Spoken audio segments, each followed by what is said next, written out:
I'm wondering, I was thinking whether we should waste much time talking about Russia and Ukraine here and not just concentrating on our bilateral issues and through that continental matters of our development and the realization that Africa cannot be trading with each other through third parties.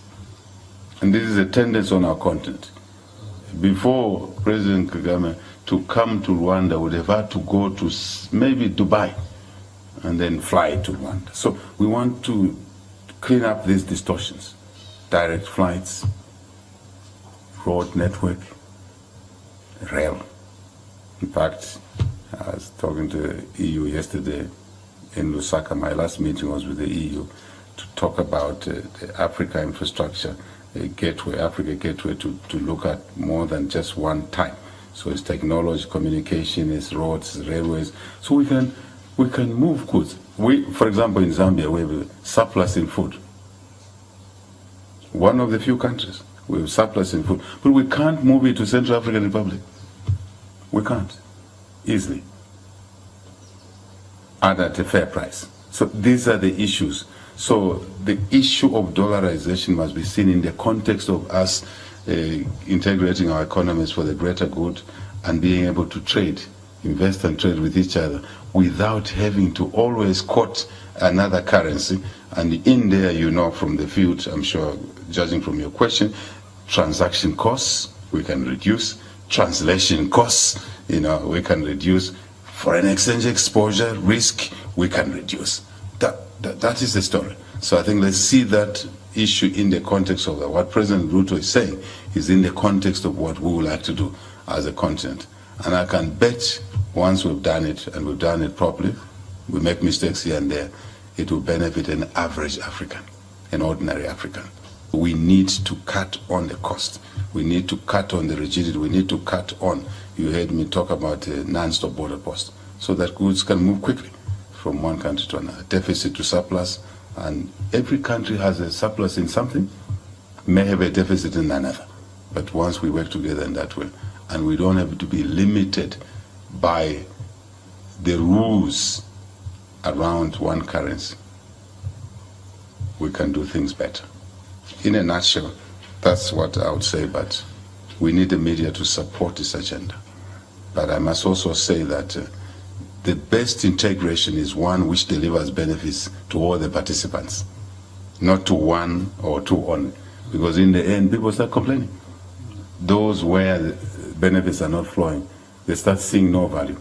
And I think that's the challenge now we have, the technical inputs to structure this thing properly. I'm sure you're aware that we are talking of an Africa clearinghouse, financial clearinghouse. We don't have to go through to Manhattan in order to do a transaction between Rwanda and Zambia. That's where we are going. Thank you very much. Adding to what His Excellency HM has just said, or what President Ruto said, what they are saying is very important. But I would add,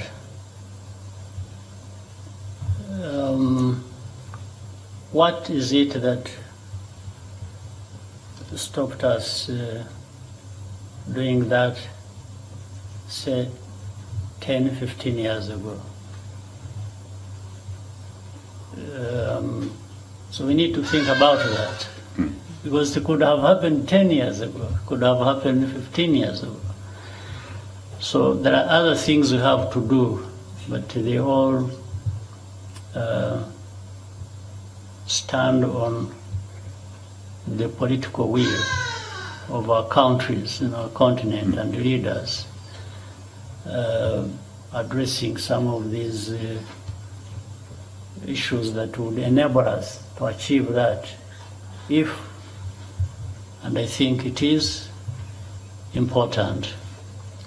So when we are talking about African integration, starting with East Africa or different parts of our continent with integration. When we are talking about the Africa Continental Free Trade Area, of trading and so on, all those issues come up. We should have done that long ago. There's nothing that prevented us. Yes, but at the same time, when you are trading and you want integration across the continent, you must address these other issues, and part of which you have raised. We've talked about visa. Visas enable people to move freely or with ease from one part to another, and people can't trade freely without moving freely. You also have to think about, indeed, that trading, fine, but through what currencies?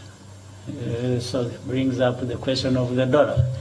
The president explained it very well. If you have to move around before, it's like you take a journey from here when you're going to Zambia, but you first go 5,000 kilometers. You make 5,000 kilometers and then you go around and come back. When it is just a few kilometers, it is 2 hours from Lusaka to Kigali. Yeah. That is still happening, by the way, in the area of telecommunication. You don't see it, but do you know that the traffic, when you are calling somebody from here to Zambia, the traffic takes another flight all around and then arrives. But with cost, additional of cost. course, every that route, everybody is taxing on the way. You are going through roadblocks. Everybody is having, so it ends up there with so these are things that are happening. These are real. But the ways to address them are there. We know them. We have known them for very long. So we have to address a number of other things before we arrive to the very important matters you have raised.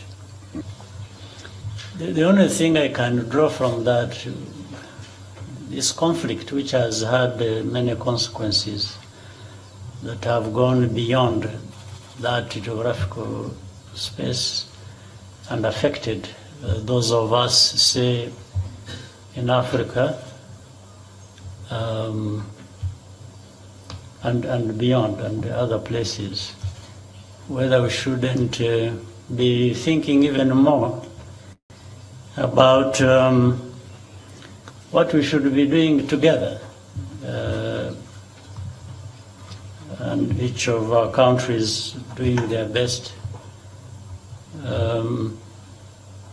to make the kinds of investments that will enable us to survive no matter what conflict in other places. As of course we wish to have no such a conflict, so even to end them where they are, but to primarily survive the consequences of that. For example, everyone has heard of shortage of grains, of fertilizer, all kinds of things that we need for food or input into our agricultural systems. So can we build resilient economies and have these sectors so that, because we can grow grains, we can have grains to feed Zambia, Rwanda, and the rest of Africa, especially given the agreements we have signed and the vision we share of self-sufficiency. so that we are able to weather the storm that comes from different parts of the. This is really my. Sure. For me, what would be more important, but this is not to sort of belittle or minimize the importance of the effort. You, the leaders of our continent, attempted to contribute to the peace that is required in that part of the world, but the rest of the world. Yeah. But I think putting them in terms of hierarchy, for me, the other one is more important, because even if you solve this problem, it doesn't that there is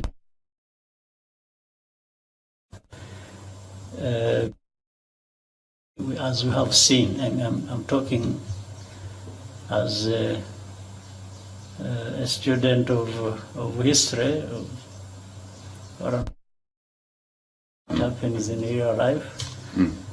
So instead of running after one problem and trying to address it, which is necessary to do whenever that is required, but more important, running after these efforts to prevent by creating resilience in our governance, in our economies, in our productivity, and I think this is where, yeah, but it doesn't stop people trying to do something whenever and wherever they can to try and bring to an end any conflict like that. Even before it affects our economies, it consumes people's lives. There are thousands, and really causes tragedies and devastation.